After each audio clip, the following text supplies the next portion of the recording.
Hello traders, welcome back to the Forex Gig where we dive deep into the tool that can help you make smarter trading decisions. In today's video, we are going to be talking about a minimum term Forex trading strategy that strikes the perfect balance between the short-term agility and the long-term patience. If you are looking for the method that allows you to capture larger market moves without being glued to your screen all day, this is for you. Stay tuned with me until the end of this video as we will be breaking down everything you would need to know, from understanding the minimum term approach to actionable strategies you can start using right away. Now let's understand what the minimum term forex trading strategy is all about. Let's begin by understanding the true meaning. When you trade in the minimum term, you are positioning yourself for holding trades for several days up to a few weeks. This approach differs significantly from day trading or scalping, where positions are opened and closed within hours. Now let's look at trading with different time frame. If you trade with the 4-hour time frame, you would know you are holding trade for over a longer period of time, while if you are using, let's say, the 15 minutes time frame, it shows that we are trading for a shorter time, because in fact within a day, because this is the 15 minutes time frame. You can also trade using the 1 hour, you can also trade within using the 5 minutes. This is all the time frames you can make use of while trading. The beauty of the minimum trading lies in its balanced approach. You will find yourself analyzing large market movements while avoiding the intense pressure of quick decision from coming with the short time frame. This method allows you to incorporate both technical and fundamental factors in your trading decision. Now let's look at the approach. This approach gives you three distinct advantages.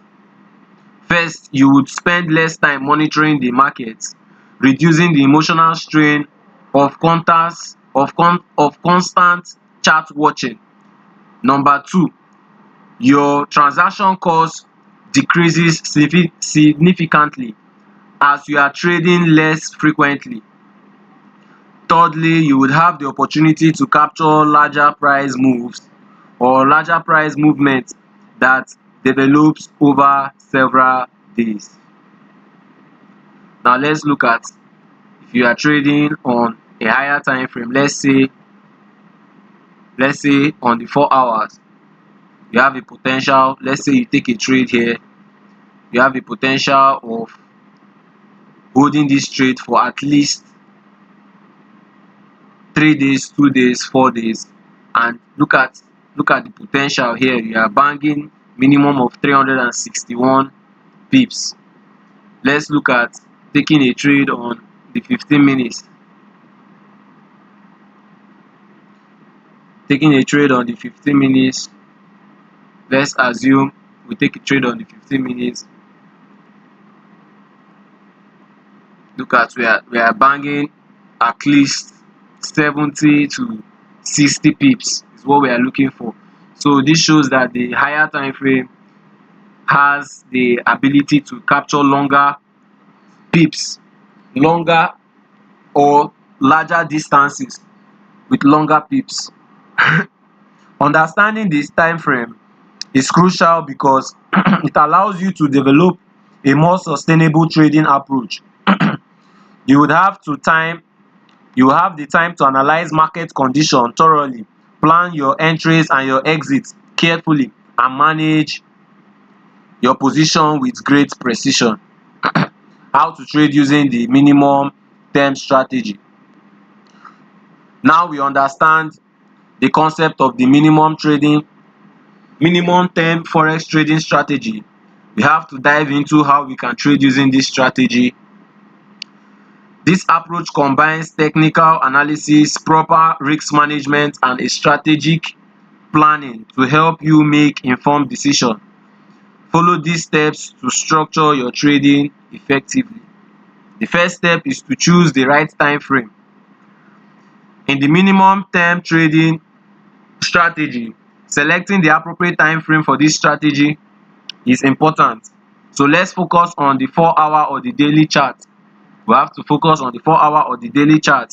This time frame provides a clear view of market trends while filtering out unnecessary noise from the smaller time frame. Number 2, we set up our technical indicators. The technical indicator we would use, first of all, we can make use of the 50 EMA and the 200 EMA. I've already set that on the chart. You can see the 200 EMA and the 200 EMA and the 50 EMA. The 200 EMA is the short-term moving average, while the long-term moving average is the 200 EMA. When the 50 EMA crosses above the 200 EMA, it signals bullish trend, while when the short-term moving average, that's the 50 moving average, crosses below the larger moving average, 200 moving average, signifies a downtrend. This blue line here you can see is the 50 moving average, while the yellow line is the 200 moving average. When the 50 moving average crossed below the 200 moving average, it shows that we should start trading towards the downside. Conversely, the uptrend, when the 50 moving average crosses above the 200, it was a sign for higher prices. We can also use indicators such as the MACD. The MACD indicator measures the momentum and confirms whether the trend is gaining strength, looking for crossovers above or below the signal line for confirmation. We can also make use of the ADX, that's the average directional index. Helps you to gauge the strength of the trend. A reading above the 25 indicates a strong trend. Now let's look at this area of the market where market is trending to the upside. They said a reading be above 25 signifies an uptrend, and as you can see, the reading is above 25. This is 30, showing that it's a sign of a strong trend towards the upside. The third step is to define your entry criteria. Once you have set up your indicators, it's time to plan your entries. Look for these conditions before entering a trade. The first condition is price should move above both the 50 EMA and the 200 EMA for a buy trade, and it should move below the 50 EMA and the 200 EMA for a sell trade. That's the first condition. The second condition is that the MACD should show a bullish crossover for a bullish trade, or the MACD should show a bearish crossover for a sell trade. The third condition is the ADX should be above 25% to confirm that the trend is a strong trend, is a strong enough trend to trade. That's what it means. Using an example, first of all, we see that price is above the 50 and the 200 moving average. We can see the MACD, there was a crossover at this place signaling higher prices, and we can look at this area, it is above the 25 points at the ADX. How do we plan our exit? We exit at the right time is just as important as entering. Exiting at the right time is just as important as entering the trade. Let's look at these guidelines on how to manage our exit. You have to set your stop. You have to set your take profit at key resistance for a buy trade and key support for a sell trade. We can also make use of using trailing stop loss to lock in profits as the trade moves in our favor. Then thirdly, we have to consider using partial profit taking when trading reach a risk to reward of at least 1:2. These are ways we can exit our trade.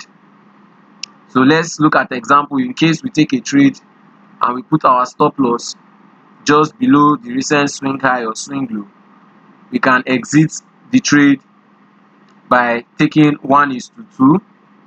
1:2 is okay. We can use a trailing stop loss when your profit is in when your profit is in when you are in profit. Let's assume this line, I'll change the color to a blue line, to a red line, to show stop loss. When your trade is moving in profit, you can put your stop loss just above your entry point to secure your profit, or you can consider taking partials when price gets to at least 1:2 of your profit target. Then you let the rest run. Those are how we can take profit. How do we manage trade? We manage our trade, we manage our risks rather. How do we manage our risks? We manage our risks at by determining our position size based on the account. We have to always determine our position size based on our account and our risk tolerance. A good rule of thumb is to risk no more than 1 to 2% of your account. If you want to risk an amount of your account, let it not be more than 1:2 or 1 let it not be more than 1% or 2% of your trading account on a single trade.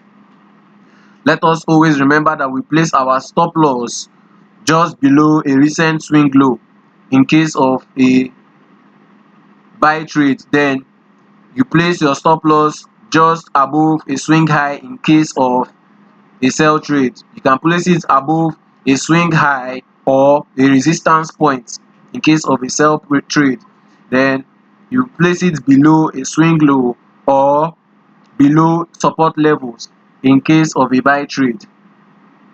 Let's look at an example. As we are buying, let's assume we want to enter this trade at this place. We put our stop loss at this area. We put our stop loss just below the swing low or a resistance point, but this area is a swing low.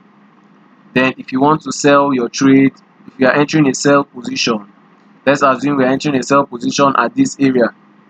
We put our stop loss just above the recent swing high or a resistance point in the market. By following this step, you would have a structured approach to trading in the minimum term. Remember, patience is key. Wait for all conditions to align before taking or entering a trade, and stick to your plan once you are in it. Alright traders, we have come to the end of this video. Engage with us in the comments below. We want to hear about your experiences. If you found this video helpful, do not forget to like, subscribe and share. Turn on your notification bell so that you would never miss out on more trading tips and strategy. Thank you for watching, and I will see you in the next video.